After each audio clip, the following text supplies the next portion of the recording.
Giver kali ini mau bikin podcast tentang ngobrolin hal-hal yang menarik. Salah satunya yaitu tentang sejarah. Jadi ini merupakan tugas dari Pak Marir. Nah, jadi kita bakal bahas tentang apa nih, Jan? Jadi topik hari ini tuh kita bakal ngebahas hal yang seru banget. Hal itu berkenalan dengan negara Jepang. Nah, siapa sih yang kenal dengan Jepang? Terkenal dengan anime. Apa ya? Apa yang punyanya itu? Kimono. Wah, sushi, ramen. Betul. Banyak banget. Jadi kita yang pertama bakal bahas apa nih, Jan? Yang pertama tuh kita bakal bahas politik Sakoku. Yang kedua ada restorasi Meiji. Dan yang ketiga tentang bagaimana cara Jepang masuk ke Indonesia sampai dengan adanya perjanjian Kalijati. Kita bakal bahasnya santai, jadi pastinya seru. Yes. Ya. Bubur ikan lele, let's go le. Oke, jadi kita bakal bahas yang pertama itu tentang Sakoku. Sebenarnya Sakoku itu apa sih, Jan? Nah, jadi politik Sakoku itu artinya benar-benar negara tertutup. Ini tuh kebijakan yang ditetapkan sama para pemerintah Jepang dari tahun 1639 sampai dengan tahun 1853. Jadi pas zaman pemerintahannya para shogun di Tokugawa itu, mereka tuh kayak orang yang paling berkuasa di Jepang. Bukan semacam raja, tapi penguasa yang gede banget. Jadi intinya tuh Jepang terdiri dari dunia luar, nggak boleh ada orang asing yang masuk, dan orang Jepang juga dilarang buat keluar dari negaranya. Oh, berarti mirip-mirip Korea Utara nggak sih? Mirip gak sih? Iya kan, mereka Zaman sekarang ya. pemerintahnya kan tetap gitu kan, tapi ini Ketat beda di banget. zaman sekarang kan ya. Terus kenapa mereka sampai segitunya nutup diri? Jadi ceritanya tuh di waktu itu ada banyak misionaris dari Kristen dari orang-orang Eropa datang dan menyebarin agama Kristen. Terus pemerintah Jepang tuh ngerasa agama asing ini bisa mengganggu stabilitas sosial, dan mereka tuh takut rakyatnya lebih nurut sama agama luar daripada pemerintahnya sendiri. Jadi selain itu juga Jepang juga nggak mau buat dijajah kayak negara lain. Jadi mereka tuh mikirnya mending untuk diri aja deh daripada dijajah. Jadi mereka benar-benar nggak berhubungan sama negara manapun gitu? Gak ada sama sekali. Jadi tapi ada sih sedikit, tapi nggak seluas gitu banget. Jadi tuh mereka masih buka hubungan dagang, tapi itu terbatas banget, dibatasin sama dunia luar. Yang boleh itu cuman Belanda dan Cina, dan itu pun cuma di satu pelabuhan kecil doang, yaitu di Nagasaki. Di pulau kecil buatan namanya Dejima, dan tapi selain itu semua akses ditutup banget, gak ada yang buka. Jadi benar-benar Jepang itu ngegos dunia luar gitu ya? Ngegos banget. Jadi tapi akhirnya di tahun 1853 Amerika datang. Terus mereka tuh datang pakai kapal perang, maksa Jepang buat buka pelabuhan dan mulai dagang lagi. Dan dari Jepang itu pelan-pelan mulai terbuka sama dunia luar gara-gara dipaksa sama Amerika. Jadi akhirnya Jepang membuka diri gitu. Membuka diri akhirnya. Nah, dan ini awal mulanya restorasi Meiji. Oke, jadi yang dikatain Saina udah benar. Next ini kita bakal bahas tentang perubahan besar Jepang pada saat setelah politik Sakoku, yaitu restorasi Meiji. Jadi sebenarnya apa sih restorasi Meiji?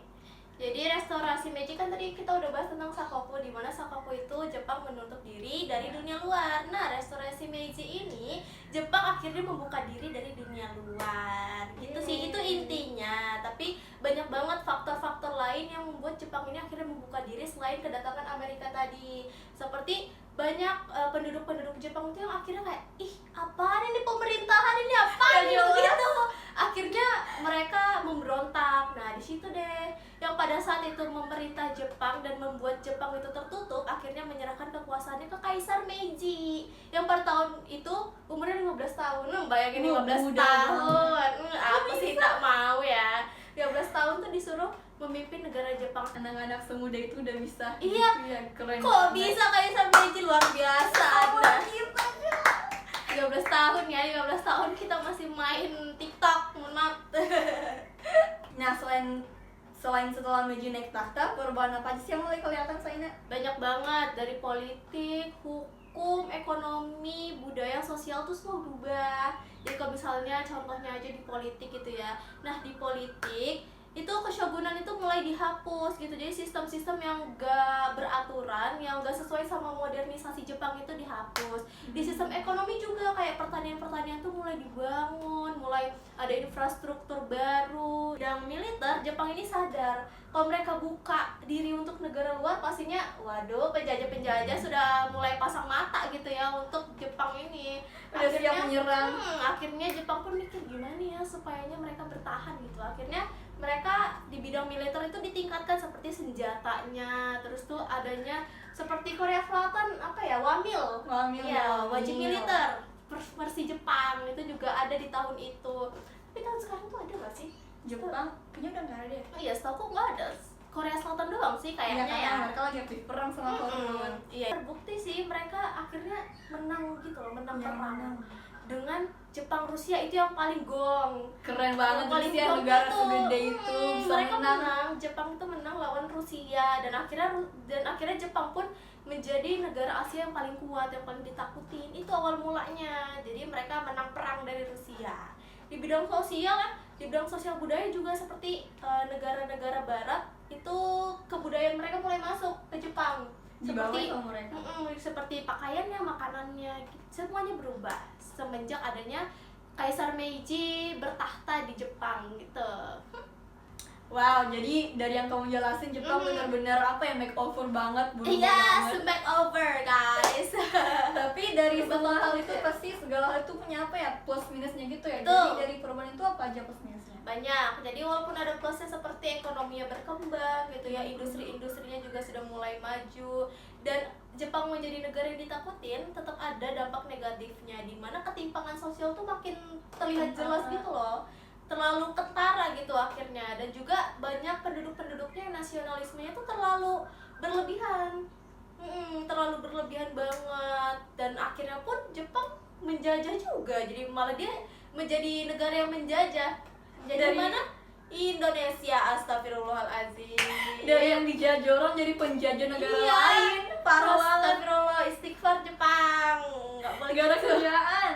Nah, tapi segala hal yang terjadi di masa lalu itu justru hal-hal itu yang kebentuk Jepang jadi negara maju seperti Yes, sekarang. betul. Nah, next ini yang terakhir ya, kita Yang bakal ngebahas tentang gimana sih awal mula si Jepang ini loh masuk ke Indonesia, sampai Re. kali jati. Parah kali. Jauh banget. Gimana tuh awalnya? Nah, jadi awal mulanya tuh sejarahnya Jepang tuh pengen cari buat ekspansi sumber daya. Kan mereka tuh butuh banget sumber daya kayak minyak, batu bara dan lain buat karena mereka lagi persiapan perang sama negara lain. Terus ya, karena waktu itu Indonesia masih dijajah Belanda. Jadi kita tuh masih kayak kelenyek-kelenyek gitu loh istilahnya. Kita tuh masih menjadi sasaran empuk buat negara-negara luar yang mau menjajah. Akhirnya Jepang ini kayaknya udah sasaran gitu ya. Oh, Indonesia ini masih dijajah Belanda. Terus kita juga masih kayaknya iya Negara lemah aja gitu. Jadi akhirnya mereka masuk ya ke negara kita masuk, dan ternyata saat itu negara Belanda yang menjajah Indonesia nggak terlalu kuat kedudukannya. Mereka udah mulai melemah, sudah mulai capek, dan itu pada tahun 1942. Jadi terus akhirnya karena kekuatan yang Belanda yang udah mulai melemah di negara kita di Indonesia itu, akhirnya pada tanggal 8 Maret tahun 1942 terjadilah perjanjian Kalijati di Subang, Jawa Barat. Nah, dalam perjanjian ini Belanda itu secara resmi nyerah tanpa syarat ke Jepang. Jadi Belanda itu udah mulai nyerahin bangsa Indonesia ke Jepang sendiri. Warga-warga pribumi ini menjadi pendudukan militer Jepang sejak Belanda itu nyerah gitu. Tapi tenang aja, di situ warga-warga pribumi yang sudah mulai terdidik juga udah pada mikir gimana sih caranya supaya kita bisa merdeka nih, karena mereka sudah lepas dari Belanda dan sekarang udah Jepang. Awalnya mereka mikir Jepang itu menjadi penyelamat buat mereka. Oh, mereka tepuk tangan gitu kan. Tapi ternyata wah, ada udang di balik batu. Semua sejarah yang kita disampaikan itu memang rumit banget. Tapi semoga yang kita sampaikan itu bisa kalian pahami dengan baik. Kita juga minta maaf kalau misalnya informasi yang kita dapatkan ini nggak terlalu benar ya. Nggak sedetail. Semoga nanti dibenarkan oleh Pak Faris.